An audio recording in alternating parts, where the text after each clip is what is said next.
नाज़रीन, खुदावंद यीशु मसीह नासरी के नाम में आप सबको सलाम। मैं आपका खादिम, आपका host reverend doctor Robinson Askar ईमान का सफ़र प्रोग्राम लेके आज फिर आपके सामने हाज़िर हूँ।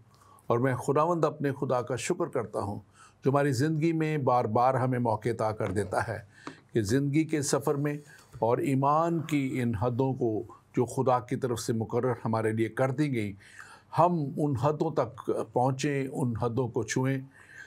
और हम ख़ास तौर पे आज बात करेंगे कि खुदा कैसे अपने लोगों को जब वो उनको बचाता है, उनको वो हर तरह से उनकी खबरगिरी करता है, तो फिर कैसे खुदा चाहता है कि वो उसके कानून के मुताबिक, उसके आइन के मुताबिक चलें। ईमान का सफ़र प्रोग्राम आपको इन्हीं सच्चाइयों तक लेके जाने के लिए है जो खुदावंद हमारा खुदा चाहता है कि हम जानें, आप जानें, तमाम दुनिया के लोग जानें, ताकि वो सच्चाइयाँ आपको उस जगह तक ले जाएं जो हमेशा की ज़िंदगी की जगह है, जो खुदा के पास हमारे लिए मौजूद है। लेकिन एक है जो नहीं चाहता कि हम वहाँ तक पहुँचें, और वो इब्लीस हमेशा मुख्तलिफ़ तरीक़ों से, मुख्तलिफ़ अपने हथकंडों से वो इंसान को, दुनिया को इस हलाकत की तरफ लेके जाता है, उस हलाकत की तरफ जो खुदा ने दरअसल इब्लीस और उसके फरिश्तों के लिए वो जगह बनाई, उस जगह तक वो लेके जाता है और लेके जाता है ताकि उसके साथ हलाकत में लोग चले जाएं, खुदा की हुजूरी में ना जाएं। आज हम ख़ास तौर पे बात करेंगे, हमारे पिछले प्रोग्राम में हमने बात की थी कि कैसे खुदा का बंदा मूसा जो है वो अब उनको लेके आया है और मुख्तलिफ़ तरीक़ों से बियाबान में अब वो उस मुल्क के मौदा की तरफ, वादा के मुल्क की तरफ निकल चुके हैं। लेकिन खुदा उनको एक दूसरे रास्ते से लेके गया ताकि वो ऐसी कौमों से जो उनके लिए रास्ता रोक सकती थी, उनको मुश्किल में डाल सकती थी, उनके वहाँ से होके ना जाए, बल्कि दूसरे रास्ते से गो के वो लंबा रास्ता। लेकिन फिर हम आगे जाके अगले प्रोग्रामों में देखेंगे कि बनी इसराइल की जो खुदा के साथ ना चलना और उनके मुख्तलिफ़ ऐसे काम जो हैं, उन्होंने इस रास्ते को, जो कहा जाता है कि 40 दिन का रास्ता था, लेकिन वो 40 साल का रास्ता सफ़र बन गया। हम उन पर भी बातें करेंगे। लेकिन अभी मूसा उनको 3 महीने तक जो है मुल्क मिस्र से निकलने के बाद अब वो उस पहाड़ पर पहुंच गए हैं, जिस पहाड़ के लिए खुदा ने उन्हें कहा था कि उसको सीना की तरफ जाओ। और कोई सीना का पहाड़ जो हुरब का पहाड़ भी कहलाता है, वहाँ तक अब ये बनी इसराइल पहुँच चुके हैं। और आज हम इस पे बात करेंगे और कि वहाँ पे कैसे खुदा इनसे मुलाकात करता है और कैसे खुदा फिर अपने शरीयत और 10 अहकाम इन्हें देता है। एक कंडीशनल मशरूत अहद भी खुदा इनसे बांधता है। ये सारी बातें आज करेंगे। और स्टूडियो में मेरे साथ आज इस टॉपिक पे, इस सब्जेक्ट पे बात करने के लिए मौजूद हैं पास्टर ज़ियाउल मसीह। पास्टर ज़ियाउल मसीह IFGF चर्च स्लाव में खिदमत करते हैं, और इसके साथ साथ ये एक आप सब जानते हैं कि क्रिश्चियन अपॉलोजिस्ट हैं। बहुत अच्छा ये मुशाहिदा रखते हैं कुरान शरीफ का भी, और इसी तौर पे जो है बाइबल का और बाइबल की सच्चाइयों का। और फिर बहुत से ये इन्होंने जो है पाकिस्तान में जो है बहुत से प्रोग्राम भी किए हैं, डिबेट्स भी की हैं, ओपन डिबेट्स हमारे मुसलमान हजरात के साथ, अलामा हजरात के साथ, और खुदा इन्हें कसरत के साथ अब यहाँ भी इस्तेमाल करता है। Pastor Ziaul Masih, welcome to the show. आपको वेलकम करते हैं। आप मज़ीद अगर अपने बारे में कुछ बताना चाहें, और फिर अगर आज के इस टॉपिक के ताल्लुक से थोड़ा सा अपना इब्तिदाइयाँ देना चाहें तो आप ज़रूर दीजिए। बेशक मैं पास्टर रॉबिन्सन अस्कर आपका नहायत शुक्रगुज़ार हूँ कि आपने मुझे अपने इस पसंदीदा प्रोग्राम, जो कि अवाम में और बाइबल से प्यार करने वाले लोगों में बहुत मकबूल है, उसमें मुझे दावत दिया। मैं शुक्रगुज़ार हूँ।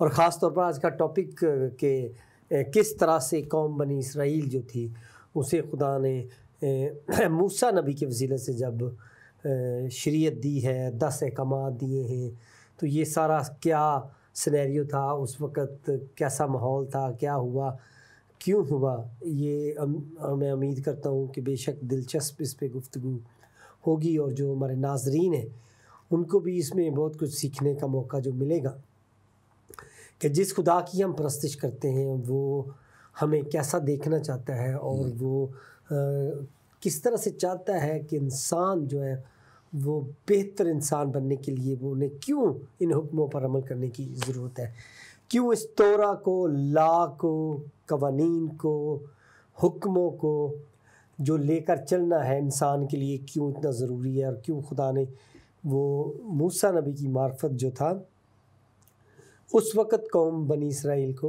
वो दिया, और वो किस तरह से फिर आगे मसीह तक वो पहुँचे और पूरी दुनिया तक वो आज भी जो दुनिया के कवानीन हैं उन्हीं से माखूज़ हैं। और बिल्कुल मैं उम्मीद करता हूँ कि आज का प्रोग्राम जो है बहुत बाबरकत होएगा। आमीन आमीन। और ख़ास तौर पे आज जब हम बात कर रहे हैं और बात हम कर रहे हैं, ये बहुत अहम मौका है, वक्त है कलाम मुक़द्दस में वो अहकाम और वो शरीयत जो दी गई।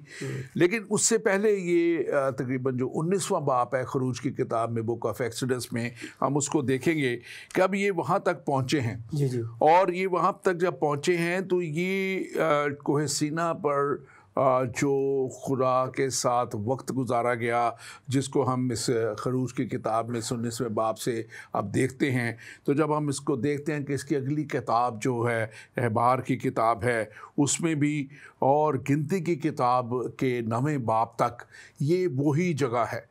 तो यानी कि इस किताब का 19वें बाब से शुरू और फिर अहबार की किताब और फिर गिनती की किताब का 9वां बाब जो है, ये सारा इसी जगह पे और इन्हीं वाक़यात के ताल्लुक़ से इसमें बयान किया गया है। अब ये कोहे सीना, जिसको खूरब का पहाड़ भी कहा जाता है, इसको जो है ये जो मिस्र के जो है ना वो ख़ास तौर पे सिनाए पेनिनसुला कहलाता है, और ये उसका जो ख़ास कहेंगे कि northern part of Saudi Arabia का जो इलाका है, ये वहाँ पे भी ये इसकी लोकेशन बयान की जाती है।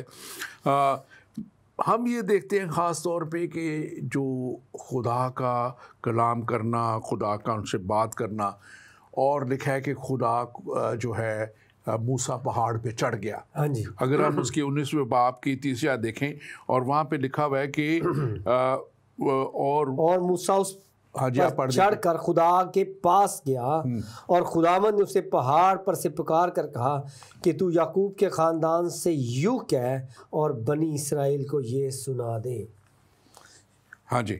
और ये अब खुदा, अब हम देख रहे हैं कि उसको बता रहा है इस सारा एक जो कहना चाहिए कि इख्तियारी यहाँ पे हमें लगती है, रेवोल्यूशन जो खुदा मूसा को देना चाह रहा है, मुकाशवा जो खुदा देना चाह रहा है, उसकी इख्तियारी नज़र आ रही है। और उसे पहाड़ पर मतलब खुदा बुला रहा है। और ये जो डेरे लगे हैं, हाँ अब ये उस पहाड़ के सामने लगे हैं। हाँ जी, हाँ जी। ये उस पहाड़ के सामने जो मैदानी इलाका है, वहाँ पे ये सारे बनी इसराइल के डेरे लग चुके हैं और ये वहाँ पे हैं। यहाँ पे मैं थोड़ी सी बात करना चाहूँगा पहाड़ के हवाले से कि देखिए खुदा ने मूसा नबी से कहा कि तू इस पहाड़ पर आ, और ये भी कहा कि सारी कौम भी देखे तुझे कि तू पहाड़ पर जा रहा है, और तुझे खुदा ने वहाँ पे अहकामात दिए, और लोगों ने भी खुदा की हुजूरी का तजर्बा किया है वहाँ पर कि कोई है, क्योंकि मूसा नबी ने कहा कि कोई पहाड़ को हाथ ना लगाए, पहाड़ को, वरना वो हलाक हो जाएगा, और खुदा की हुजूरी यहाँ पर होगी, और खुदा अपने पूरे जाहो जलाल में उस पहाड़ पर आया। और यहाँ पर आप देखिए कि किस तरह से एक नबी को खुदा का कलाम और शरीयत, जिसे आप तौरा कह सकते हैं, इंग्लिश में उसे तौरा कहा गया है, तो उसे कलाम जो है वो दिया जा रहा है। ऐसा नहीं है कि किसी गार में, आपको पता है कि बाज़ दफ़ा लोगों ने ये भी दावा किया कि हमें किसी गार में खुदा ने कलाम दिया, लेकिन हम यहाँ पर देखें कि खुदा पहाड़ पर कलाम दे रहा है, अपना इल्हाम जो है वो दे रहा है, अपने अहकामात दे रहा है और शरीयत उन तक पहुँचा रहा है, यानी कि छुप के नहीं, और आपको पता है कि ये समझ में नहीं आती बात कि क्यों किसी को खुदा छुप के शरीयत देगा और फिर वो कहेगा अब मेरे पास नई शरीयत है?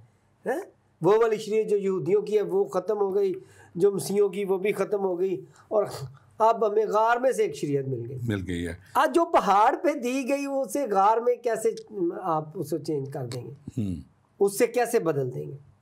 तो चूंकि वहाँ पर जिसे कहते हैं बरमला, सबके सामने वो जो थे अहकामात दिए गए और लोगों ने उस वक़्त खुदा का एक्सपीरियंस भी किया, और गो के बाद में उन्होंने कहा कि हमें इस तरह से खुदा को नहीं देखना, कोई और सूरत में अगर खुदा आ सकता है ज़मीन पर तो वो हो जाए, लेकिन इस तरह से नहीं कि हम मर जाए। बिल्कुल, असल में ये मुकाशवा जो है और ये सारा खुदा का वहाँ पे उतरना, वो आगे सारा हम उसको बयान करेंगे कि कैसे खुदा की एक वो लिखा हुआ है ना कि वो बादल में और वो बहुत ज़्यादा गर्ज चमक के अंदर वो शोला की मानद वो उसमें से होके निकला, क्योंकि खुदा की असल कोई ऐसी शख्सियत के तौर पे या शबीह के तौर पे वो सामने नहीं आया, और फिर वो मूसा के साथ ज़रूर ऊपर बातें करता। ये सारी बातें हम अगले प्रोग्राम में जाकर करेंगे। अगले लेकिन इसमें भी आप कर सकते हैं कि क्या खुदा ने जो अपना अपीयरेंस दिया है। हाँ जी बिल्कुल। ऐसा है कि मैं आपको बताऊं कि दुनिया की बहुत सी कौमें हैं जो कहती हैं कि आग खुदा है। इवन के बाज़ किताबों में ये लिखा है, इल्हामी किताबों में, कि बिजली भी खुदा है, ये जो बिजली चमकती है। और ये सारी मिसअंडरस्टैंडिंग जिन्होंने बाइबल से ली हैं कि जब खुदा ने अपना ज़हूर दिया है हुरब के पहाड़ पर, कोई सीना पर दिया है, तो चूंकि ये सब साथ में हो रहा था तो उन्होंने समझा शायद ये आग खुदा है, बिल्कुल, शायद ये बिजली की चमक खुदा है। लेकिन खुदा तो आप बाइबल पढ़ें तो आपको पता चलता है कि वो दरअसल यहोवा खुदा क्या चीज़ है। बिल्कुल। मैं इससे पहले कि हम आगे बढ़े, मैं अपने नाजरीन से कहूँगा कि आप हमारे फेसबुक पेज ईमान के सफ़र को, यूट्यूब पेज ईमान के सफ़र को, हमारे पाक ज़िंदगी पेज जो ज़िंदगी टीवी का पेज है उसको आप लाइक कीजिए, और ख़ास तौर पे जो दूसरे ममालिक में हमारे अज़ीज़ हैं, दोस्त हैं, वो इसको एशिया सेट 7 पे देख सकते हैं। और इसके साथ साथ हमारा जो है होशाना.com है एक साइट, आप उस पर देख सकते हैं। सोशल मीडिया पे ये प्रोग्राम आपके लिए भेजा जाता है और हम आपके शुक्रगुज़ार हैं। पिछले प्रोग्राम में बहुत से लोगों ने पैगामात भेजे, उन्होंने प्रोग्राम को बहुत पसंद किया और बहुत उसकी तारीफ़ की। हम आप सब के लिए शुक्रगुज़ार हैं। ख़ास तौर पे आप लोग जो हमारे साथ रेगुलर आते हैं, आप इसको शेयर करते हैं, आप ज़रूर आज भी इस प्रोग्राम को शेयर कीजिए। और हमारे साथ इस वक्त ख़ास तौर पे हमें अभी भी मैसेज मिल रहे हैं। विशाम खोकर साहब हैं, गालबन पास्टर हैं, और लिखा है कि I like this show very much. आपके लिए हम शुक्रगुज़ार हैं। यहाँ बेटी लीना मारिया विल्सन है, वो प्रेज़ द लॉर्ड, और अर्शिया खान वो हमें रेगुलरली देखते और सपोर्ट करते हैं। हम इन सब बातों के लिए आपका शुक्रिया भी अदा करते हैं। लेकिन इस प्रोग्राम को आप ज़रूर शेयर कीजिए जिस मीडिया पे अभी देख रहे हैं। और अगर आपका कोई सवाल है तो आप ये नंबर नोट कर लीजिए, +1 585 542 5900। ये हमारा व्हाट्सएप नंबर है, और इसमें आप जो है हमें अपना प्रोग्राम लिख के भी भेज सकते हैं, और अपना जो सवाल जो है वो लिख के भी भेज सकते हैं। और अगर आप कॉल करना चाहें तो उस पर आप कॉल भी करके हमें अपना सवाल पहुंचा सकते हैं। और ज़िंदगी टीवी हमारी स्काइप आईडी है, उससे भी हमें कॉल कर सकते हैं। एक दफ़ा फिर से मैं कहूँगा कि आप इस प्रोग्राम को ज़रूर शेयर कीजिए और दूसरों तक इस प्रोग्राम को पहुँचाइए। पास्टर साहब, इसमें ख़ास बात एक जो मैं चाहता हूँ कि हम उस पर बात करें, खुदा हमारा जो है वो अहद का खुदा है, और वो मुख्तलिफ़ वक्तों में मुख्तलिफ़ लोगों के साथ, इब्राहिम के साथ खुदा ने अहद किया, खुदा ने इसहाक के साथ अहद किया, फिर खुदा ने याकूब के साथ अहद किया, और इसी तरह ये अहद अब खुदा इस कौम के साथ कर रहा है। और ये इसको कंडीशनल अहद कहा जाएगा, इसके साथ मशरूत है ये। और 5वीं आयत में लिखा हुआ है, मैं आपके लिए पढ़ देता हूँ, अपने नाज़रीन के लिए पढ़ देता हूँ। सो अब अगर तुम मेरी बात मानो और मेरे अहद पर चलो तो सब कौमों में तुम ही मेरी ख़ास मलकियत होगे, ठहरोगे, क्योंकि सारी ज़मीन मेरी है। तो 3 बातें यहाँ पे बहुत अहम है। अब अगर तुम मेरी बात सुनो और मानो, बल्कि मानो लिखा हुआ है, मानो और मेरे अहद पर चलो। अब खुदा अपने अहद पे जो है चाहता है कि उसको तो चलो, और जब ये ऐसे मानेंगे और उसके अहद के मुताबिक चलेंगे तो फिर ही उसका वादा आगे जो कंडीशनल मशरूत वादा है, तो तुम मेरी ख़ास मलकियत। हाँ जी। अब ये ख़ास मलकियत सिर्फ खुदा ने एक ही कौम को अपना ठहराया, और एक ही ये कौम है बनी इसराइल जिसको खुदा ने कहा, और क्योंकि ये सारी ज़मीन मेरी। आप इस पर तबसरा कीजिए, फिर इसके मैं एक और पॉइंट पे आगे चलूँगा। हाँ, देखिए यहाँ पर खुदा ने कहा है कि मेरी बात को मानो और मेरे अहद पर चलो। यानी कि एक तो इन सारी बातों को मानो, ईमान भी लाओ और अमल भी करो।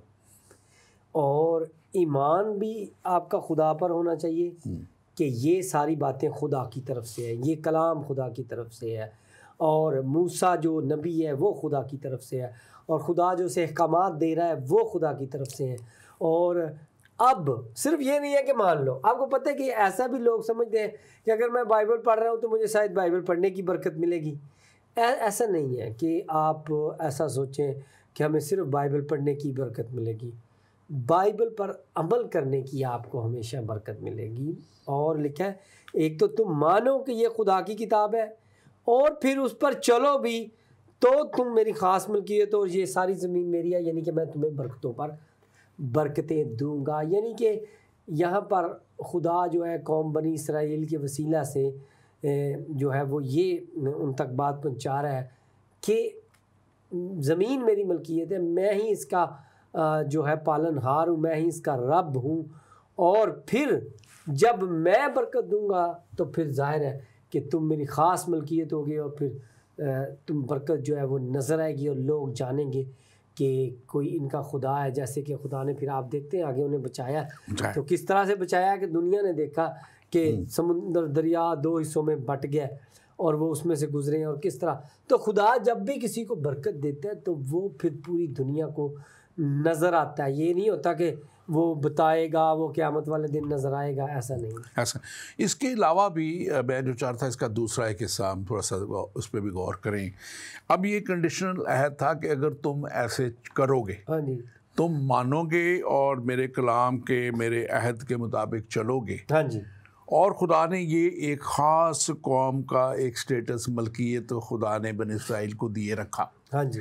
लेकिन जब उन्होंने बार बार उन्होंने नबियों को सताया, उन्होंने नबियों को कत्ल किया, उन्होंने खुदा के कवानीन को नहीं माना, इस 40 सालों में तो खैर वो करते ही रहे, बुड़बड़ाहट और खुदा से दूरी, और फिर बुतों की पूजा भी शुरू करते रहे। हम आगे जाके वो भी देखेंगे।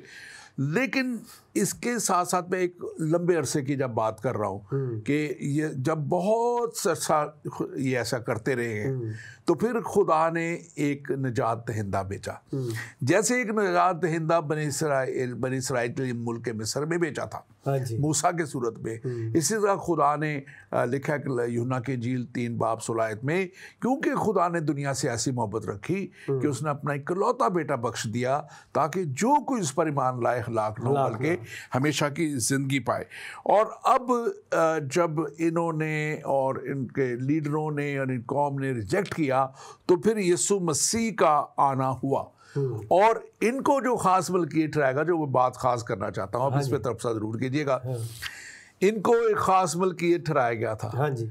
लेकिन जब ये उस पे पूरा नहीं उतरे और यीशु मसीह आए, और लिखा कि जितनों ने उससे कबूल किया उसने उन्हें खुदा के फर्जंद बनने का हक बख्श दिया।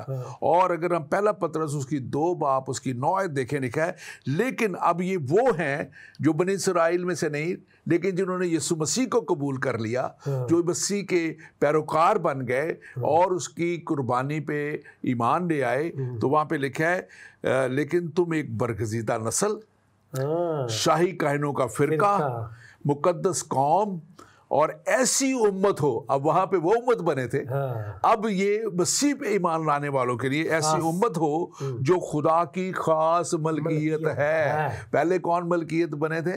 ये बनी इसराइल। अब खुदा की खास मलकियत लिखा है, ताकि उसकी खूबियाँ जाहिर करो जिसने तुम्हें तारीकी तारीकी से अपनी अजीब रोशनी में बुलाया। मतलब कि तारीकी में, गैर कौमों में से, बुत परस्ती में से और दूसरे मज़ाहिब में से खुदा के ऊपर जो ईमान लेके आ गए, अब क्या बन गए? एक बरगज़ीदा नस्ल, शाही कायनों का फ़िरका, मुक़द्दस कौम, ऐसी उम्मत जो खुदा की ख़ास मलकियत है। आप इसके ऊपर ज़रूर बात कीजिए। हाँ, देखिए यहाँ पर देखिए बात ये है कि आपने शुरू में भी कहा कि ये मशरूत खुदा का वादा था। मशरूत का मतलब है कि शर्त के साथ था कि अगर तुम ऐसा कंटिन्यू रखोगे तो ऐसा चलेगा, वरना ये नहीं भी चलेगा।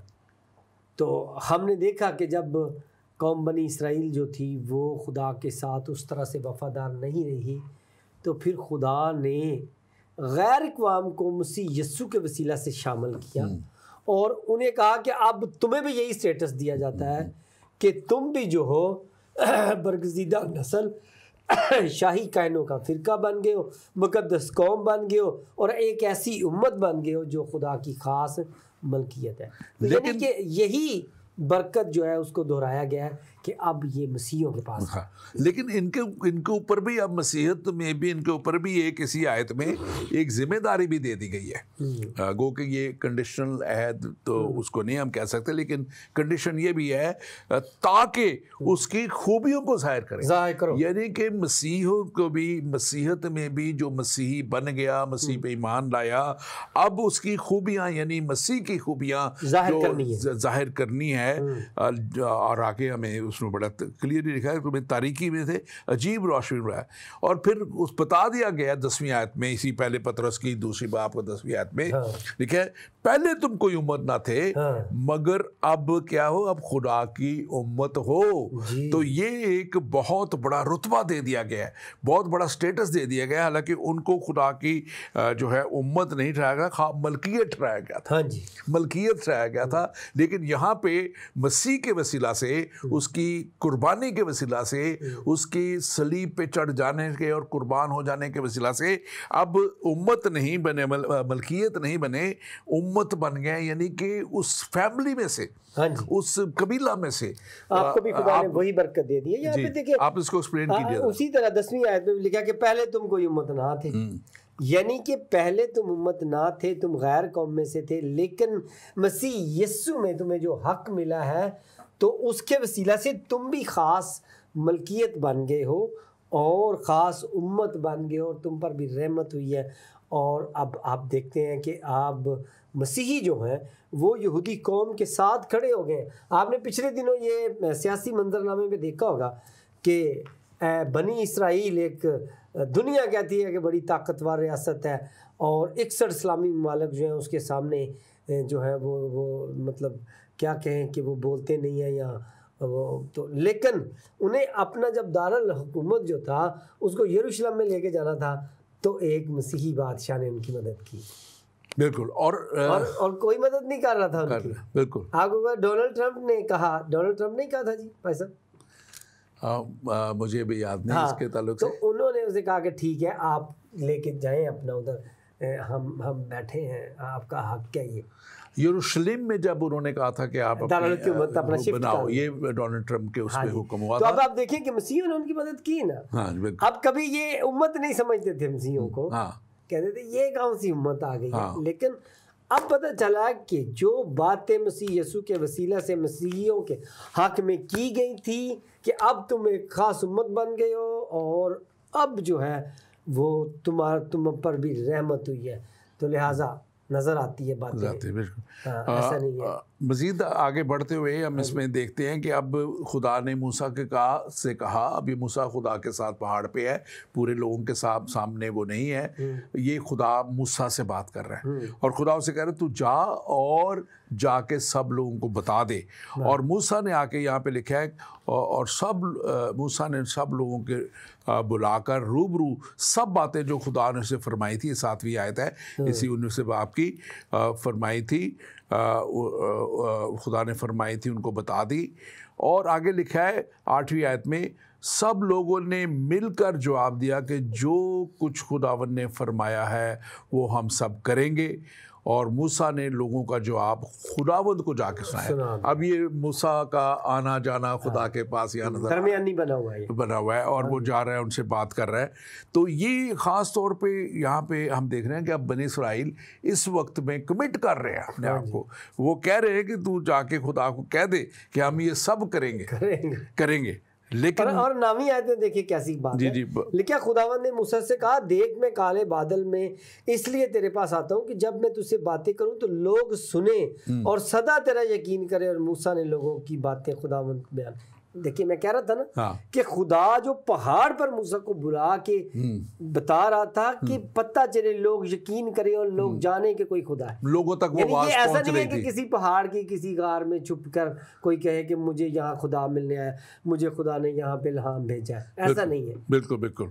और ये आपने बड़ी अच्छी बात कही। और लिखा है कि ये चीज़ हमें ख़ास तौर पे मज़ीद भी समझनी है कि खुदा ने, जैसे इब्रानियों के ख़त में लिखा हुआ है ना कि इब्रानियों पहला बाब पहली दूसरी आयत में लिखा हुआ है कि खुदा ने अगले ज़माना में खुदा ने बाप दादा से हिस्सा बहिस्सा और तरह बतरह नबियों की मार्फत कलाम करके इस ज़माना के आखिर में हमसे बेटे की मार्फत कलाम किया, जिससे उसने सब चीज़ों का वारिस ठहराया और जिनके वसीला से आलम भी पैदा हुए। तो मैं जो रिलेट कर रहा था बात को कि पहले तो नबियों के वसीला से यहाँ मूसा भी एक बहुत बड़ा नबी और अब सबसे बड़ा इनका नबी है यहूदियत का खुदा की तरफ से मुकर्रर ये लीडर था।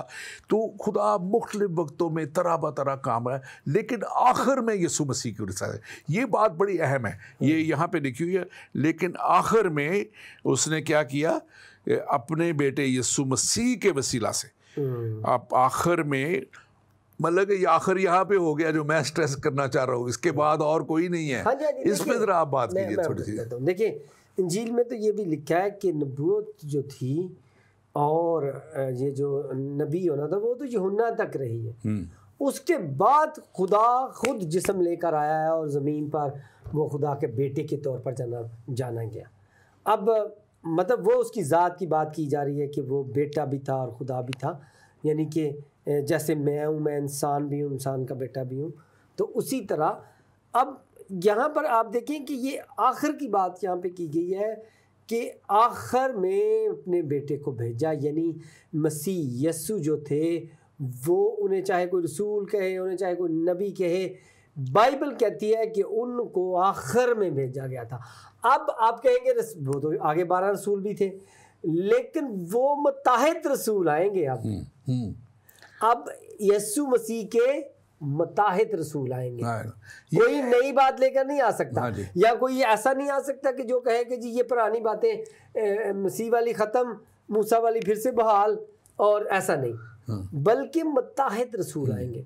जैसे पौलुस रसूल मसीह का मुत्ताहिद रसूल, यूहन्ना रसूल मसीह का मुत्ताहिद रसूल, जितने भी रसूल हैं, तुम रसूल मसीह का मुत्ताहिद रसूल।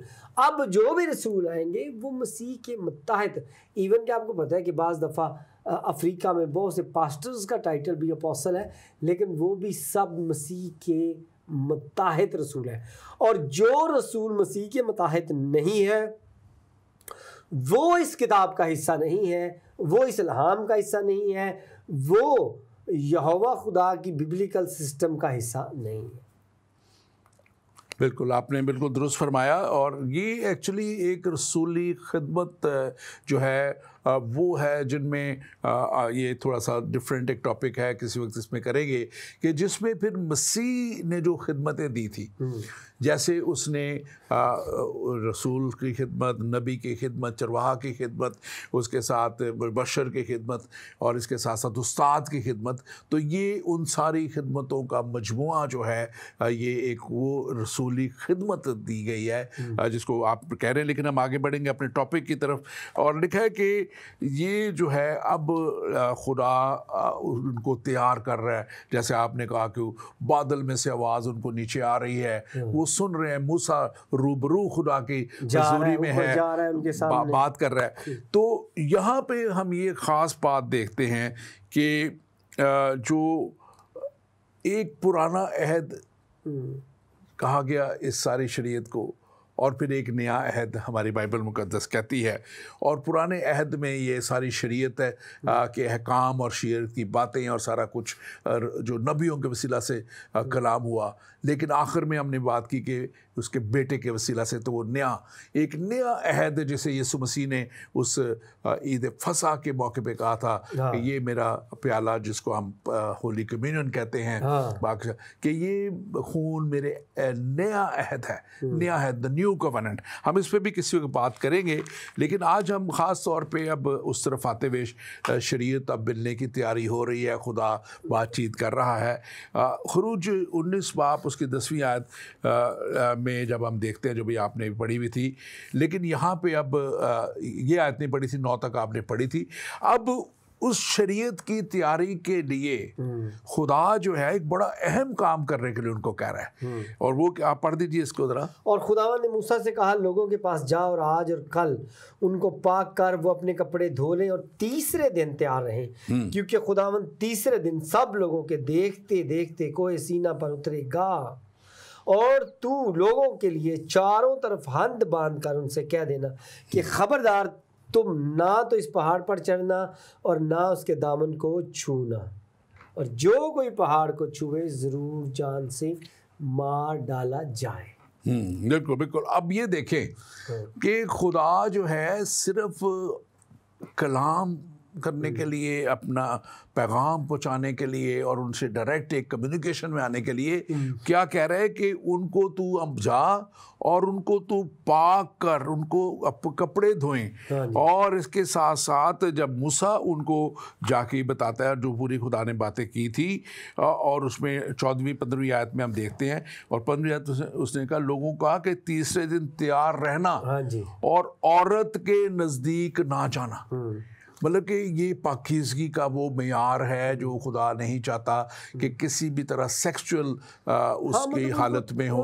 उन 3 दिनों के लिए उन्हें कहा गया कि वो दुआ और बंदगी और कपड़ों को धोएं और महसूस करें कि वो किसी बादशाह के हजूर जा रहे हैं, यानी उन्हें तैयारी का एक मौका दिया जा रहा है। और फिर साथ में ये भी कहा गया कि वो किसी औरत के पास ना जाए। बिल्कुल। हाँ जी। अच्छा, इसमें जो मैं असल में बात कह रहा था ना कि वो खुदा के पास आने के लिए वो 3 दिन तक पाकीज़गी का हालत में और ना औरत के पास जाने की हालत में उनको मना किया गया कि ना जाएं, ताकि खुदा से बात करें। हाँ, तो मेरा पिछली दफ़ा भी एक सवाल आया था कि उन्होंने कहा कि जी आप भी हमारी बात मानने तो आपको भी वो 70-72 हूरें मिलेंगी, लौंडे भी मिलेंगे, ये भी मिलेंगे।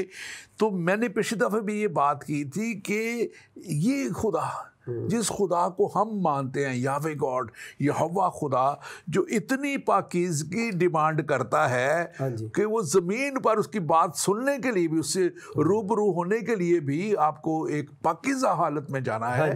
3 दिन तक वो पाकीज़ा हालत में रहो। तो वो कैसे इस गंदगी को अपने उस जगह पे बर्दाश्त करेगा जिसके लिए ये मुख्तलिफ अक़वाम के लोग जो है मुख्तलिफ तरह की वो जो है वो कहते हैं झांसे दे के। आप इसको बात आपको पता है कि जब भी आप मियाँ बीवी मिलते हैं तो जो भी है अज़दवाजी तल्लक़ को कायम करते हैं तो दोनों तरफ नजासत जो है एक दूसरे को लगती है। तो लिहाजा चूँकि वो उसे नजासत कहा गया है, तो खुदा नहीं चाहता कि वो नजासत भी आपके जिस्म पर हो जब आप खुदा के हजूर आएँ। ऐसा नहीं है कि ये कोई बुरा अमल है कि आपने अज़दवाजी तल्लुकात कायम नहीं करने, लेकिन खुदा हमेशा और मेडिकल भी हमेशा इस बात पे ज़ोर देती है कि आप ज़रूर जो है, अगर आपने अज़दवाजी तल्लुक कायम किया तो उसके बाद नहाएं। और उसकी वजह यही है कि वो रतूबतें जो आपको एक दूसरे से लग जाती हैं उनका जिस्म से धोना उसी तरह ज़रूरी है जैसे यूरिन जब लग जाता है तो उसका धोना भी ज़रूरी है।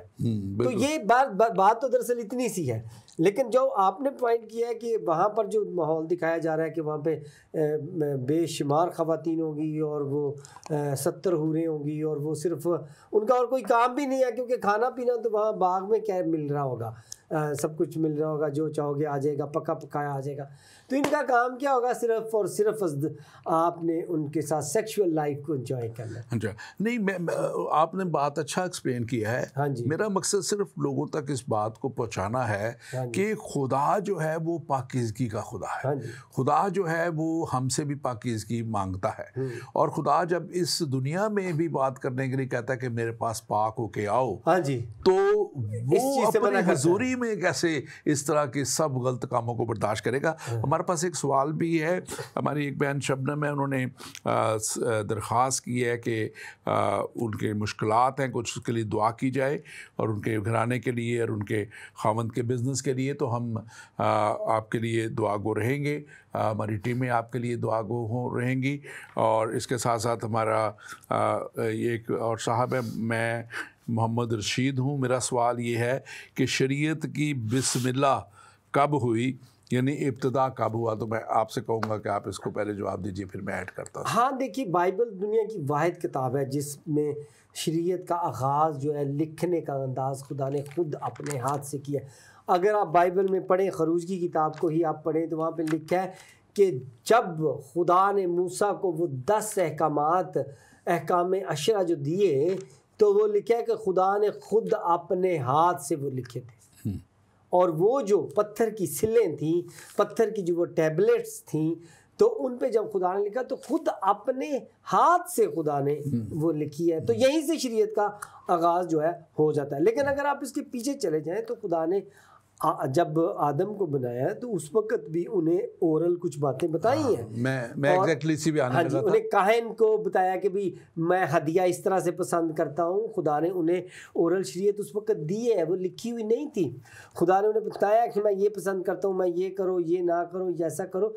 कुछ बातें आदम से ही देखिए ना, अगर आगाज़ की बात है, शरीयत को अगर आप ला समझते हैं, शरीयत को अगर आप अहकामात समझते हैं, तो फिर तो पहला हुक्म जो था हज़रत आदम को खुदा ने दिया, यहोवा खुदा ने उसे कहा कि तू इस फल को ना खाना। यानी कि खुदा ने उसको टेस्ट किया कि क्या ये फरमाबरदारी करता है, चाहे उस फल में कुछ था या नहीं था, लेकिन खुदा ने कहा इस फल को ना खाना। तो वहाँ से फिर आगाज़ होता है। लेकिन वो चूँकि सिर्फ फरमाबरदारी का एक टेस्ट था कि आया ये बात सुनता है कि नहीं, बाकायदा से माशरे में रहने के जो असूल थे वो हमें खरूज की किताब में नज़र आते हैं कि खुदा ने किस तरह से फिर मूसा को दिए हैं कि अब से बाकायदा माशरे में रहने के कवानीन ये होंगे कि आपने जब सोसाइटी में रहना है तो ये होगा। अगर आप 19 बाब पढ़े खरूज का, फिर 20 बाब पढ़े, तो आगे फिर और भी कवानीन बताए गए हैं कि क्या होगा अगर कोई किसी से नुकसान हो जाए तो फिर क्या होगा। और ये 10 अहकामात को जो मतलब इसमें एक मुकम्मल उन्हें एक ज़ाब्ता हयात कह लें कि उस वक्त के लिए दिया गया कि आपने इस तरह ज़िंदगी गुजारनी है। क्योंकि खुदा नहीं चाहता था कि वो भी गैर कौमी की तरह बुत परस्ती में, और जैसे उन्होंने हर चीज़ का, आपने भी बात की थी कि वो आग को भी, शोले को भी खुदा बनाते हैं। तो पिछली हमारे प्रोग्रामों में हमने बात ये की थी कि वो 10 की 10 जो आफतें आई वो किसी ना किसी तरह उनके एक देवता को जो है वो रिप्रेजेंट भी करते थे, और उसको जो है उसको खुदा ने मतलब कि नाकाम भी किया, उस देवता की कुव्वत को नाकाम भी किया। तो ये वो सारा मैंने आपको बताया ना कि देखिए बाइबल में से ही ये, अब देखिए खुदा ने शमसून से कहा कि तू बाल इसके लंबे रखना, उनमें ताकत होएगी। और आज आपको पता है कई पीर फकीर बाल लंबे रख के, लटे रख के फिर रहे हैं, और वो कहते हैं हमारे बालों में ताकत है।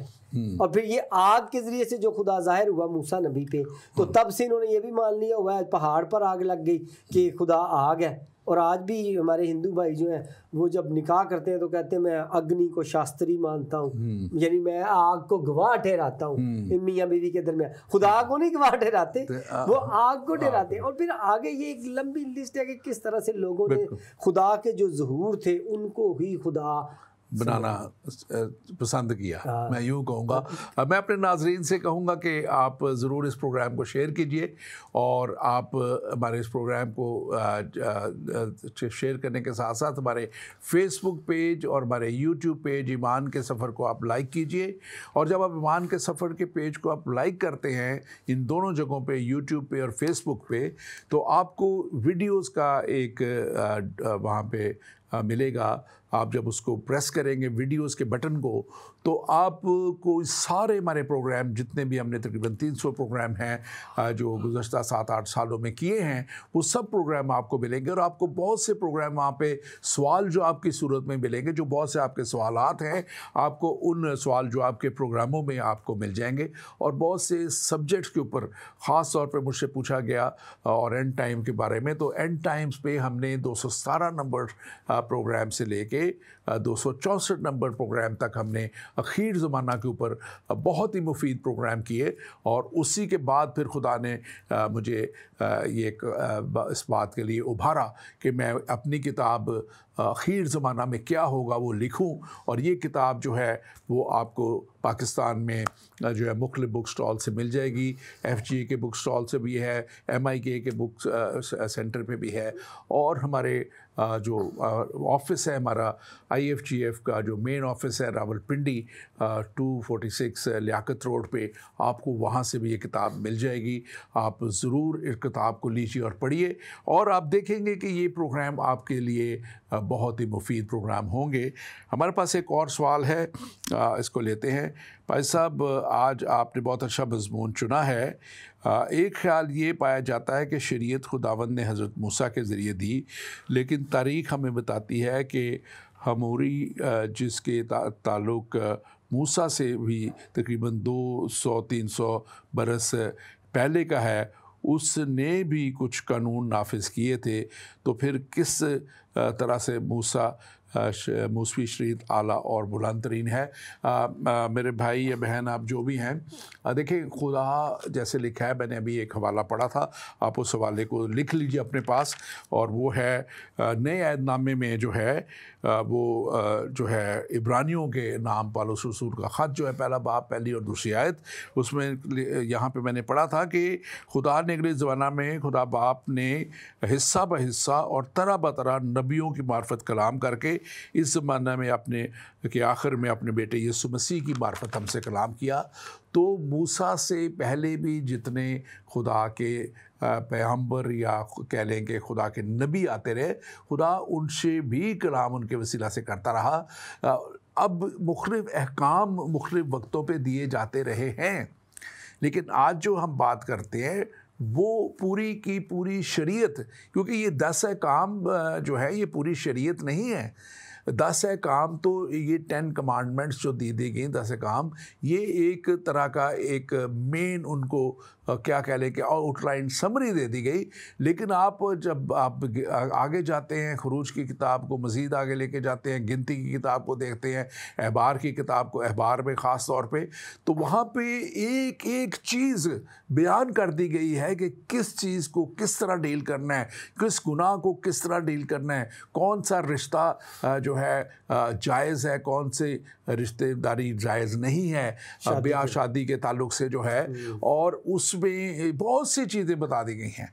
और फिर क्या क्या जो है गुनाह है, क्या गुनाह नहीं है, ये चीज़ें बता दी। फिर डाइटरी लॉज इसमें दे दी गए हैं कि आपने हलाल करके, ये जो हलाल का तस्वर है ये बिब्लिकल इसी शरीयत में दिया गया था कि तुम खून ना खाना, और इसीलिए ज़बह किया जाता है ताकि खून निकल जाए और फिर उस गोश्त को खाया जाए।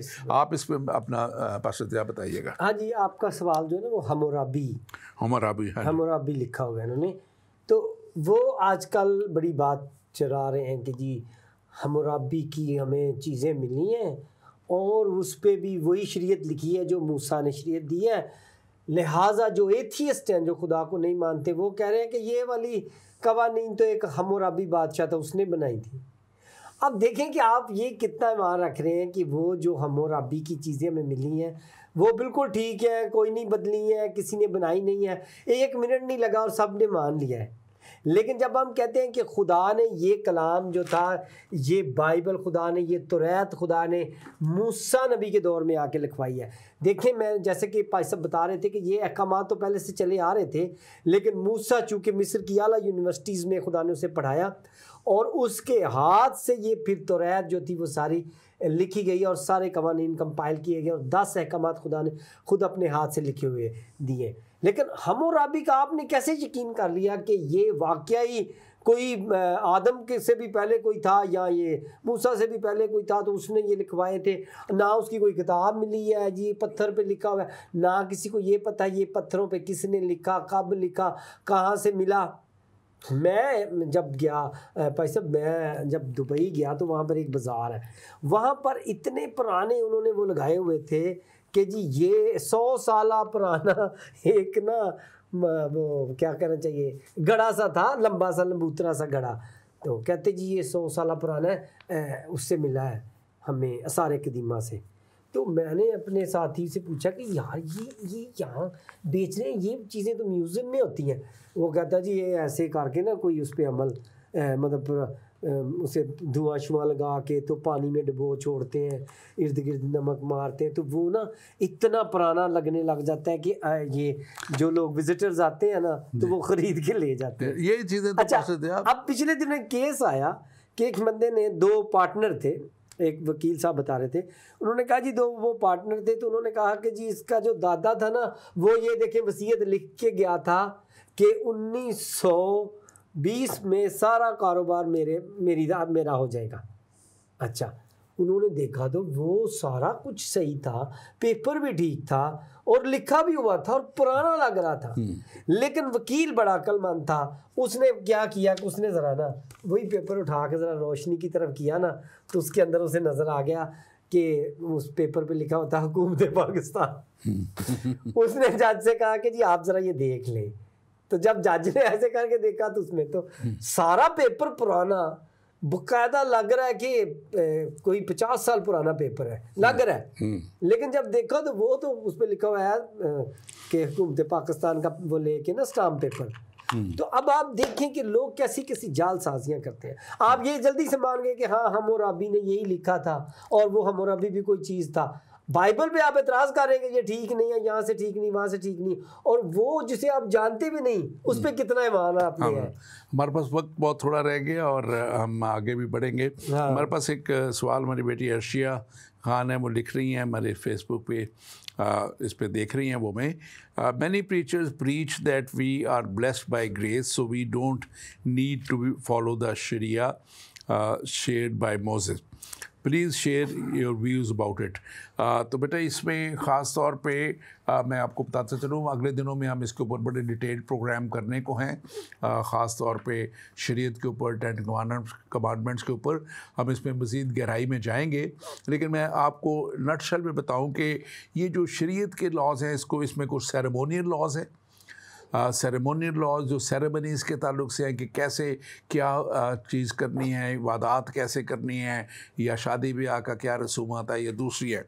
फिर मॉरल लॉज है, मॉरल लॉज में जिसमें कैसे जो अपने अखलाकियात के ताल्लुक से आपने कैसे करना है, जो हम पे आज भी लागू होते हैं, लेकिन कुछ सेरेमोनियल लॉज हम पे लागू नहीं होते हैं। So we are not bound to that. वो उस वक्त की सेरेमनीज़ के ताल्लुक थे, उस वक्त की इबादत के ताल्लुक से उनका ताल्लुक था। फिर जुडिशल लॉज हैं जो कानून बनाए गए उस वक्त के हिसाब से कि वो आंख के बदले आंख और इस तरह के सारे कानून थे, वो अब नहीं लागू होते क्रिश्चियनिटी में, क्योंकि यीशु मसीह ने तो इसके बरक्स तालीम दी कि अगर तुम्हारे गाल पे कोई एक तमाचा मारे तो दूसरा भी उसकी तरफ कर दो। और मैं ख़ास तौर पे ये भी बात आपको करना चाहता हूँ कि जो ग्रेस की बात है, फ़ज़ल की बात है, फ़ज़ल की बात में ये नहीं है कि हम गलत चीज़ें एक्सेप्ट करते जाएं। फ़ज़ल में रहते हुए हम खुदा की उस बड़ी बरकत को हासिल करते हैं जो हमें किसी तरह भी कुछ किए बगैर, यहाँ पे तो इनको बहुत कुछ करना था, शरीयत के मुताबिक तो इतना कुछ उनको करना था कि वो नहीं कर पा रहे थे। इसीलिए खुदावंद ने अपने बेटे यीशु मसीह को भेजा ताकि उसके आ जाने से और उसकी कुर्बानी के वसीला से जो है लोग निजात पाएँ और हमेशा की ज़िंदगी पाएँ। आज वक्त अब ख़त्म होता चला जा रहा है, हमारे पास अभी हम 10 काम तक नहीं पहुँचे। चलें, ये बात वैसे हाँ जी, एक सवाल और भी है। नहीं, ये जो इन्होंने की है मैं थोड़ी सी, हाँ जी, उस पर भी बात आप कीजिएगा, और एक सवाल और भी है, इसको भी फिर आप दोनों इकट्ठे ले लीजिए। ये आप ही के लिए है। पादरज़ाल मसीह, मैंने आपके बहुत से मनाज़रे देखे हैं पाकिस्तान में और माशाल्लाह आप इस्लाम का काफ़ी इल्म रखते हैं। मेरा मेरी अल्लाह से दुआ है कि आप एक दिन आपका नाम ज़िया उल मसीह की बजाय ज़िया मोहम्मद हो जाए और आप इस्लाम का कलमा पढ़ लें और इस्लाम की तबलीग और ख़िदमत करें। आप पहले उसका जवाब दे लें और फिर ये तबलीग भी करें।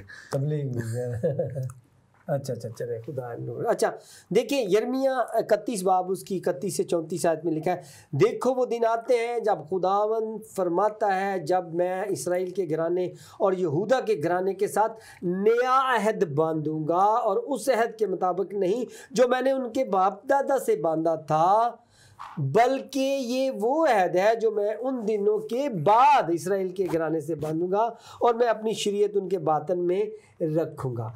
अब देखें यहाँ पर यहोवा खुदा ने यिर्मयाह की किताब में पहले से कहा था कि मैं एक नया अहद भी बांधने वाला हूँ, और उस वक़्त ये जो रस्मी शरीयत है, जो यरूशलेम में रहने के तरीके हैं, वो उनसे हट कर बात होगी। और अगर आप अब देखें तो मसीह यीशु जब हम नए अहदनामे में आते हैं तो हमें पता चलता है कि शरीयत जो है वो मसीह को भी शरीयत कहा गया है, मसीह की अहकामात को भी शरीयत किया है। गलतियों 6 बाब उसकी 2 आयत में तो तुम एक दूसरे का भार उठाओ और यूं मसीह की शरीयत को पूरा करो। और फिर मसीह की शरीयत के आगे लिखा है, पहला कुरिन्थियों में भी लिखा है, बल्कि मसीह की शरीयत के ताबे था। ठीक है, यानी कि मसीह की शरीयत भी कोई चीज़ बात की गई है, इसका मतलब है वो भी कोई चीज़ है, उसकी बारे में भी अगर कलाम जो है बात कर रहा है। रूमियों में भी लिखा है, क्योंकि हर एक ईमान लाने वाले की रास्तबाजी के लिए मसीह की शरीयत का अंजाम है। और फिर ये भी लिखा है मत्ती की इंजील में कि तुरैत और अंबिया यहाँ पर लिखा है कि वो जो थे कब तक, हाँ लूका 16 बाब उसकी 16 आयत में लिखा है, शरीयत और अंबिया यूहन्ना तक रहे। यानी शरीयत थी, रस्मी शरीयत थी, वो शरीयत के अहकामात तो यहाँ तक थे मोहतरमा अर्शिया साहिबा के आपने बाल कैसे रखने हैं, आपने कपड़े काने से पहने, आपने जो जुब्बा पहना उसके नीचे पट्टी किस रंग की होनी चाहिए, आपने घर बनाना तो उसके ऊपर मंडेर बनानी होगी किस तरह, वो सारी उसमें से बेशतर बातें जो थी वो उन दूसरी कौमों से उनको अलहदा करने के लिए थी, और यरूशलेम के अंदर रहने की सारी वो बहुत सी बातें थी। लेकिन अब यहाँ पे मॉरल लॉ हमारे साथ है, अखलाक की शरीयत खत्म नहीं हुई है, लेकिन रसूमात वाली शरीयत जो है जिसमें रस्में, सेरेमोनियल लॉ जो था, और अब मसीह की शरीयत के हम ताबे हैं, जैसा कि मैंने आपको पढ़ा है। और अगर आप नए अहदनामे में जाएंगे तो इसको बहुत सी शरीयत को बहुत से नाम जो है वो भी दिए गए हैं। सबसे बड़ी तो वो पहाड़ी वाहज है, अगर आप वो ही पढ़ लें तो मसीह की सारी तालीम उसमें मिल जाती है। शरीयत है वो, जिसमें मसीह ने जो अहकाम, और आप अनाजील मुक़द्दसा से मसीह यीशु के दिए हुए अहकामात भी निकाल सकते हैं। और फिर लिखा है कि शरीयत और जो थी वो और अंबिया वो तो जो थे वो यहाँ तक रहे, यूहन्ना नबी तक, लिहाजा उसके बाद खुदा के बेटे की बात की जाती है, वो आया तो वो आगे उसकी शरीयत चलेगी। हमारे पास वक्त बहुत ही थोड़ा रह गया, मैं सिर्फ अब उतना ही बात अब करूँगा, मैं काम को अब नेक्स्ट प्रोग्राम में लेंगे। लेकिन उस जगह तक पहुँचने के लिए हम देखते हैं कि 19 बाब 16 आयत और 17 आयत 18 आयत में लिखा हुआ है, जब तीसरा दिन आया तो सुबह होते ही बादल गरजने और चमकने लगा और पहाड़ पर काली घटा छा गई और करना की आवाज़ बहुत बुलंद हुई और सब लोग डेरों में कांप गए। अब ये है वो खुदा की प्रेजेंस और खुदा की हजूरी का जो वहाँ पर नजर आता है। और मूसा ने लोगों को खैमा गाह से बाहर ले आया, उसने ये नहीं कहा कि अंदर चले जाओ, गार में से डर के दौड़ा नहीं बंदा, वो बल्कि बाहर ले आया। जब खुदा की हजूरी होती है तो खुदा की दिलेरी भी वहाँ पे होती है। और मूसा लोगों को खैमा से बाहर लाया कि खुदा से मिलाए, और कोई सीना के ऊपर से नीचे तक धुआं से भर गया, क्योंकि खुदावंद शोला में होकर उन पर से उतरा और सारा पहाड़ ज़ोर से हिल गया और खुदावंद ने मूसा को पहाड़ पे बुलाया। आज हम यहाँ तक की बात करेंगे। आप आखिरी अपने कमेंट्स दें, क्योंकि हमारे पास आखिरी मिनट है। आखिरी ये है कि अभी एक भाई ने कहा है कि अल्लाह ताला आपको तौफीक दे और आप इस्लाम कबूल करें। देखिए, मैं तो पहले ही ईमानदार हूँ, और मुसलमान का मतलब है ईमानदार, और मैं तो पहले ही मोमिन हूँ, ईमानदार हूँ। और मैंने जितना कुरान शरीफ को पढ़ा है, मैंने ये पाया है कि ये तो बाइबल की ही बातें हैं, जो सिर्फ़ अरबी में जो है वो एक मंजूम कलाम की सूरत में जो है वो बयान की गई हैं। और उसको हमारे भाइयों ने बाद में पैगम्बर इस्लाम की वफ़ात के बाद, जो मैंने इस्लाम की स्टडी की है, तो मैंने देखा कि पैगम्बर इस्लाम की वफ़ात के बाद इन्होंने एक नया मज़हब बनाया। पैगम्बर इस्लाम का हरगज़ ऐसा मौक़िफ़ नहीं था कि वो कोई नया मज़हब बनाने जा रहे थे।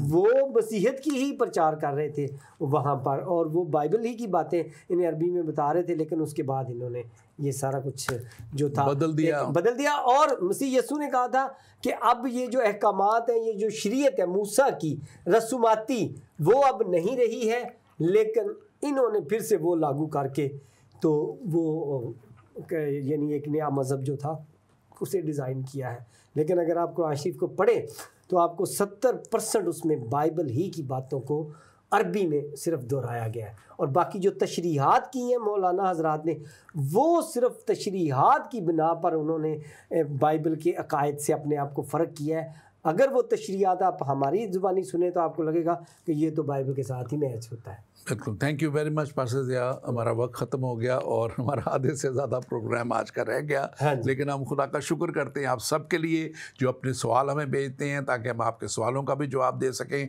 और फिर कुछ बातें जो आपको बताना ज़रूरी हैं, जैसे वो आ जाती हैं सामने, हमें उन्हें बताना भी होता है, इसलिए बाद अब हमारा प्रोग्राम पूरा हम नहीं कर पाते। हम अपने अगले प्रोग्राम में 10 अहकाम के ताल्लुक से बात करेंगे। और मैं ये भी बताता चलूँ कि हम ज़िंदगी टीवी पे इसी तरह के बहुत से प्रोग्राम और आगे लाने वाले हैं अगले दिनों में, ताकि आपको और ज़्यादा शरीयत की और 10 अहकाम और इस ताल्लुक से बताया जा सके।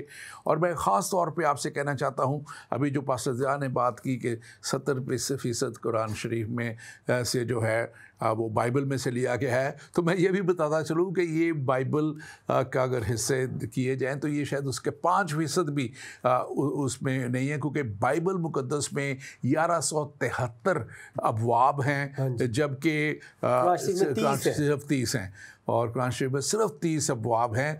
तो उसको फिर इसीलिए मोटा मोटा और बड़ा बड़ा और फैला के दायरों में लिखा जाता है ताकि वो बड़ी किताब लगे, लेकिन उसमें सिर्फ 30 चैप्टर्स हैं, जबकि बाइबल मुक़द्दस में 1173 चैप्टर्स हैं।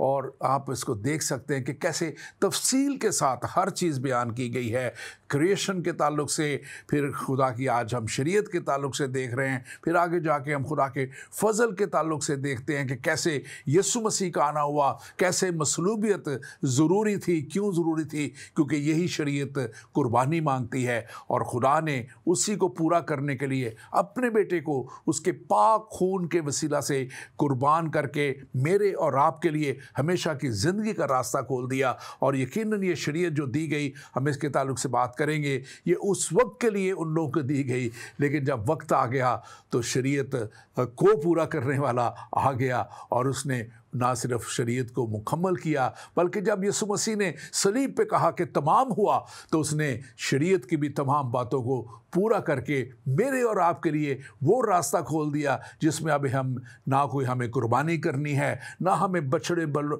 और बैलों को ज़बह करना है, बल्कि मसीह की तालीम पर, जैसे अभी कहा गया, ईमान लाके उस तौर पे अपने आप को जब हम इस्तवार कर लेते हैं, अपनी ज़िंदगी को उस कायदे पे ले आते हैं जहाँ पे ना रिश्वत सतानी है, जहाँ पे ना गुनाह है, जहाँ पे पाकीज़गी की तालीम है, जहाँ पे खुदा की हजूरी की बात है और खुदा की प्रेजेंस में जाने के लिए अपने आप को तैयार करने की बात है, और वो तैयार करने की बात होलीनेस की बात है। उस होलीनेस में हमें आगे बढ़ना है, तैयार होना है, ताकि हम खुदा की हजूरी में जा सके, ना कि उन रंगीन वादों को अपने साथ लेके जाएं कि हम तो वहाँ जाके ये वो काम करेंगे। और आज हम ख़ास तौर पे इस बात के लिए खुदा का शुक्र करते हैं कि खुदा ने हमारे लिए ये सब बातें, कलाम की बातें शरीयत के दौर में उस वक्त शरीयत के वसीला से दे दी, फिर अपने बेटे यीशु मसीह के वसीला से उसी को पूरा करके मेरे और आपके लिए हमेशा की ज़िंदगी का रास्ता तैयार कर दिया, और वो हमेशा की ज़िंदगी आपके लिए भी आज मौजूद है। खुदावंद आपके साथ हो और खुदावंद आपको बड़ी बरकत बख्शे। आमीन।